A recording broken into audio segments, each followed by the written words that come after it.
Hello বন্ধুরা, আসসালামু আলাইকুম। আশা করি সবাই ভালো আছেন। রত্নার ছাদ বাগানে আপনাদেরকে স্বাগত। বন্ধুরা দেখেন, আপনারাই দেখেন কি সুন্দর টমেটো।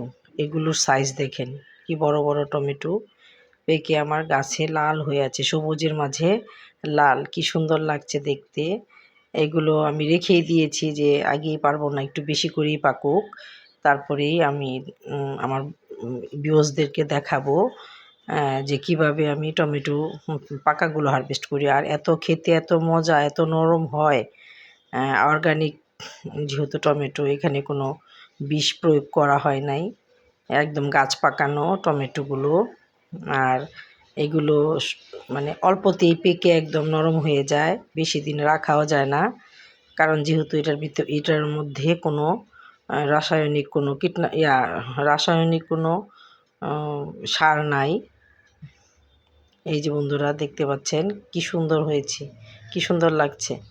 আর কিছু বরবটি পেরে নিব, যেগুলি একটু বেশি বড় হয়ে গেছে।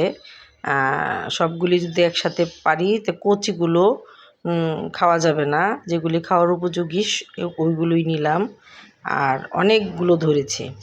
আর বন্ধুরা একটা লাউ হয়েছে, এই লাউটা কেটে নিব। আর হবে কি না জানি না, হতেও পারে।